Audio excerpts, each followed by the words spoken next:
On lifelong surrender. Over to you, Karine. Saved by the bell. Yeah. No, you ain't. Bit of humour. Okay, so, dear, I didn't catch my breath. I'm absolutely exhausted. Thanks for asking me. Lovely to see you. Lovely to see some familiar faces. Really nice to see some people that I haven't really met. Good stuff. And really great idea to set up this meeting, particularly, you know, when I didn't hear the kind of the 15 and over, and I just thought, wow, you know, it's important.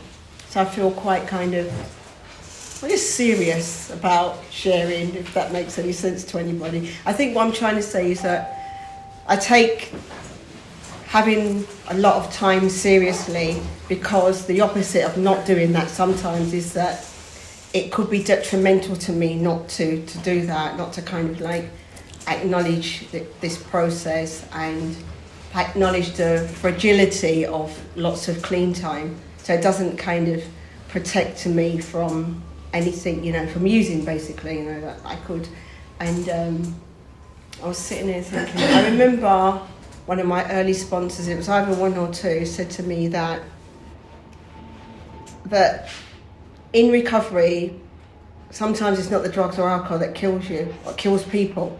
And she'd been around for a while. And I always kind of stayed with me. And as the years have gone by, I understand that a bit more about how the disease of addiction can impact me and others. I mean, you'll take from that what you will. But for me, I'm noticing it more the longer that I'm around.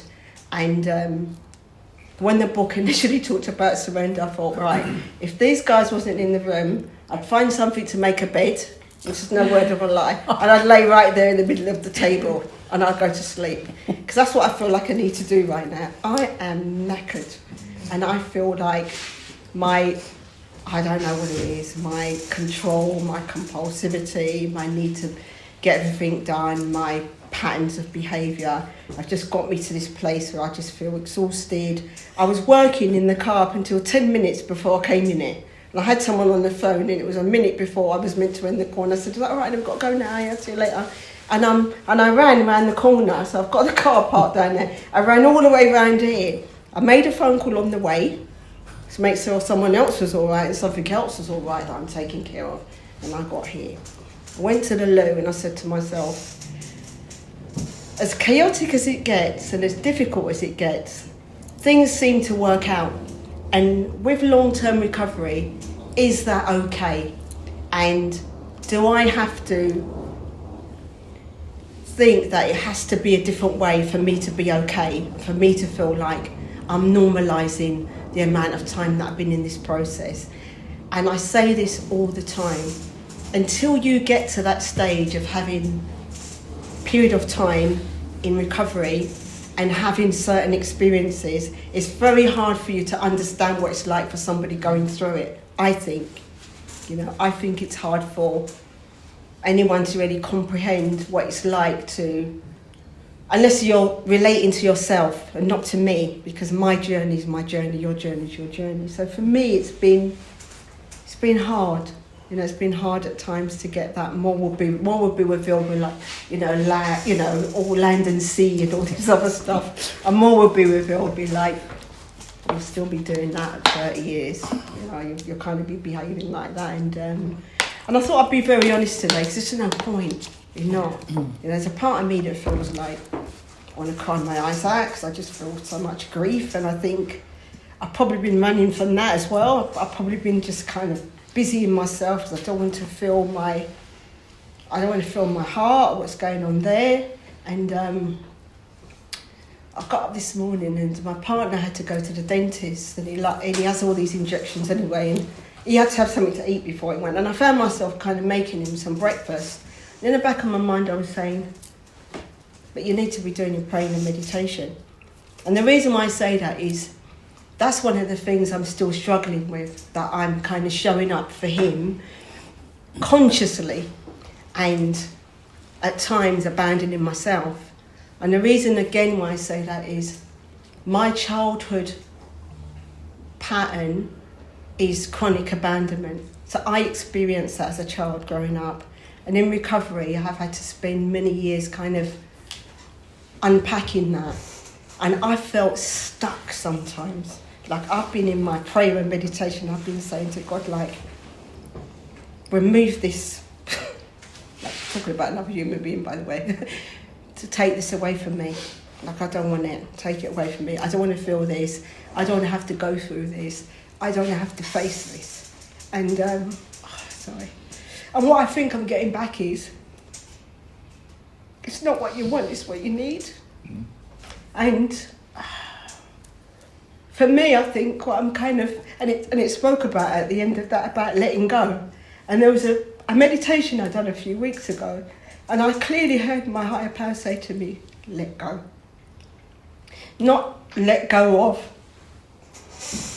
anything in particular, anyone in particular, just kind of like let go. Just relax and do what you're doing, and don't try and figure it out. Don't try and kind of like work out how this is going to work out. And I was reminded again at the weekend when I had some time with a couple of girlfriends. We went out, they sent me something from Instagram, and it was about kind of like not kind of thinking that everything that you have in your life should have polarity. So it should be as you want it to be. Because as much as I'm chasing what I think it should be, what I'm trying to say is I don't want no problems. I don't want to have to deal with nothing. I don't want to have to grow. I don't want to have to change. I don't want to have to face anything. I just want things to be how I want them to be. I just want them to be smooth. And I'm not saying that there haven't been some really beautiful times in the time that I've been clean and in this journey.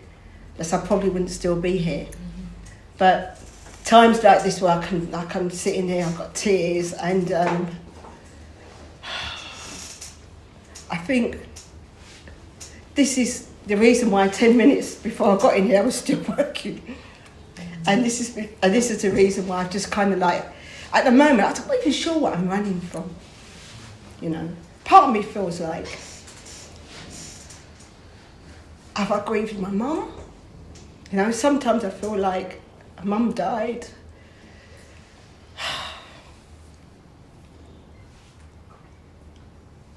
Sorry. Then the next year I met somebody, and then within that year we was living together, and I've been kind of in that ever since. And I just wonder if my higher power is just trying to kind of get me to just let go a bit so I can just feel some of that stuff there. That I haven't really spoken about a lot, and we don't talk about it as brothers and sisters. Like there's 6 of us, we don't talk about it. Mother's Day comes, we don't talk about it. We don't say nothing about anything to do with our mum. So there's a possibility that there's a part of it that is about kind of grief, really. And I think the other part of grief, or grieving, is that, you know, after 31 years of being clean, a lot's happened. A lot's kind of happened in my life. A lot's changed. And I don't know how much of this time I've kind of spent acknowledging what's happened and what's gone on. And one of the things that I haven't been able to do is to connect with my dad. And Father's Day came the other day, I didn't call him. I don't speak to him, basically. And I just don't know why. I do know why. I just find it hard. And I think I find it difficult to actually say that, because some people say, oh, do your steps, forgiveness, you know, what about your own 4th step inventory? What was your part in it? Blah, blah, blah, blah, blah. And I get it, and it can work for some things. But in this particular instance, it hasn't worked for me. And I was speaking to someone about it the other night, and what I think happened was when I was 7, 8, I found my dad in bed with a woman that wasn't my mum. My mum was abroad working, and she went away and worked, and my dad was here looking after us. It was 5 of us. It must have been crazy for him. He was only in his 30s, so he must have been kind of found... Anyway, he found other ways to satisfy his stress. But he left us. And I think that chronic abandonment that I experience is internalised. And what happens in my life is I do the same thing to myself. I don't do it as much as I did when I got here, but it's still painful.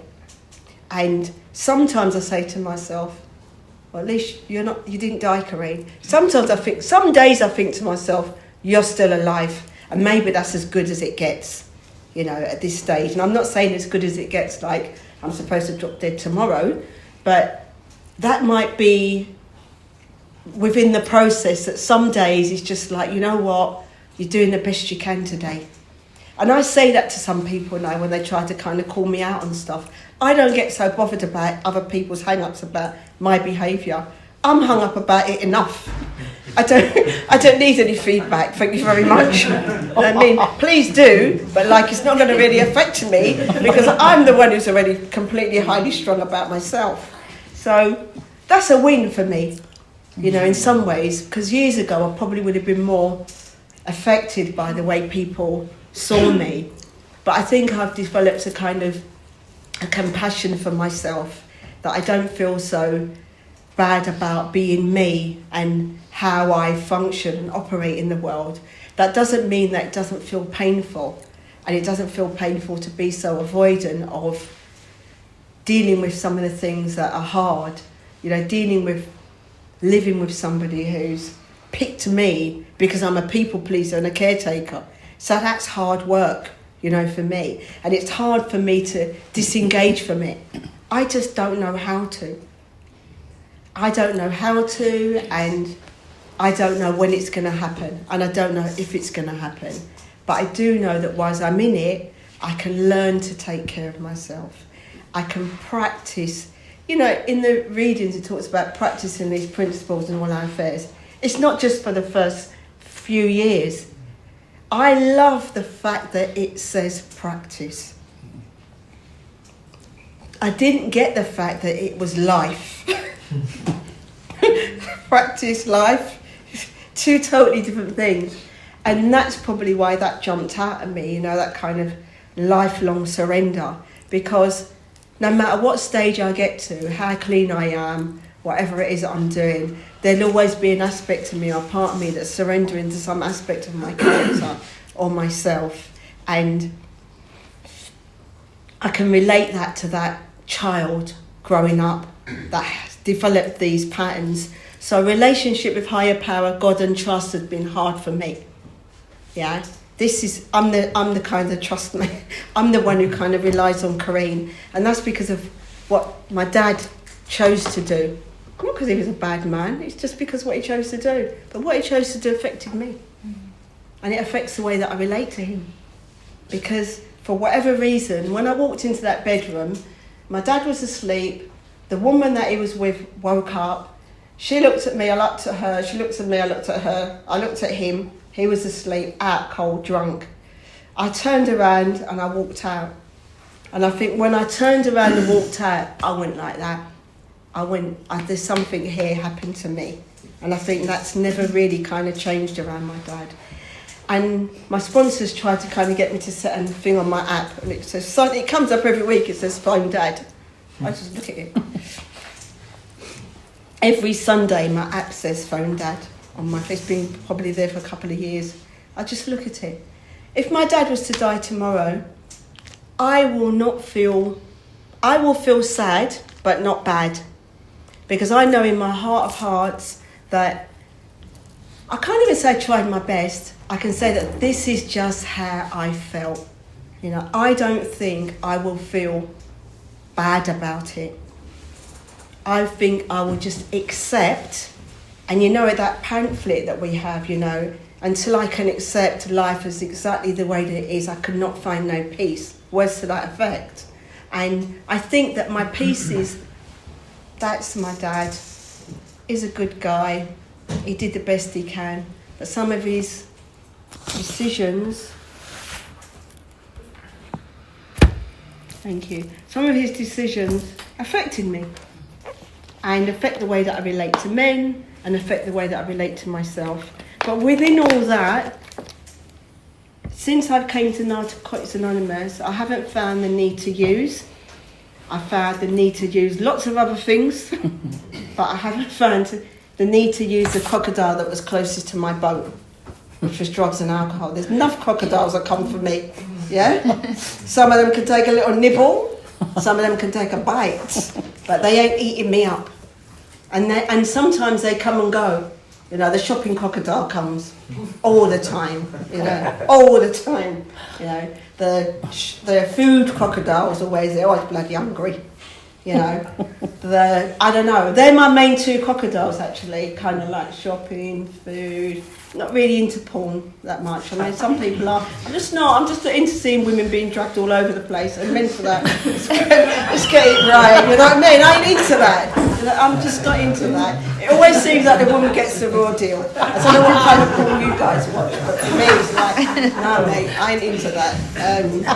And if things are going really bad with me and my partner, and we're not having a bit, I might have a look. That is the God's truth. Yeah. Every now and then Pornhub comes out and I'm like, where's my tools? It's my name. Yeah. But it's not very often. And I think it's because I don't really, you know, and I'm not saying, hey, listen, whatever your crocodile is, that ain't mine. So these days I just try and kind of, I'm quite insular. You know, I'm not a big one for fellowship.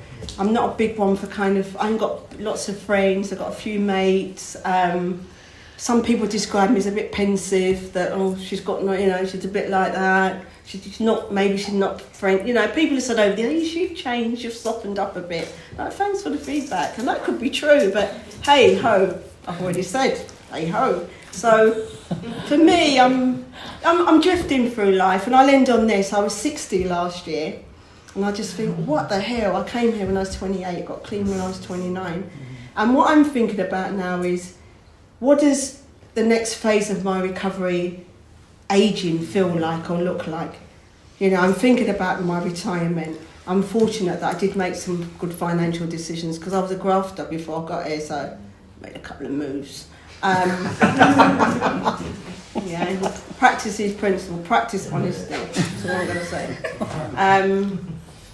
So now I'm thinking about what's my old age going to look like? Now, what do I want for myself? You know, I'm in a relationship with someone that don't want nothing. So that's a bit of a challenge. Really does. But I'm trying to work with it. And I am trying to, and maybe I can't do it with my dad, but maybe I can do it with a man that higher powers put in my life. I can try and see some of the positives in him. You know, he does try, but he doesn't maybe show up the way that I wanted him to show up. And maybe that's the second generation from my dad.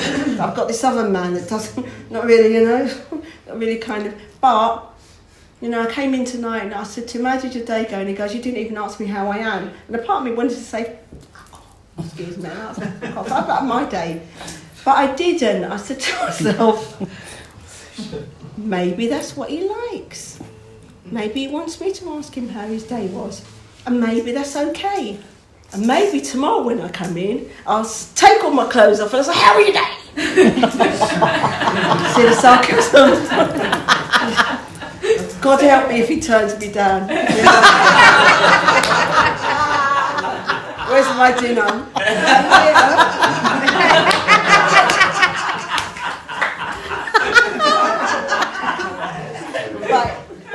No, everyone's smiling, but the thing is, and I'm going to end on this bit, I think that's what he said in the reading. It said about that sense of humour. You know, I'm certifying myself nuts, but I can cope with that. You know, I can function. I go out in the world.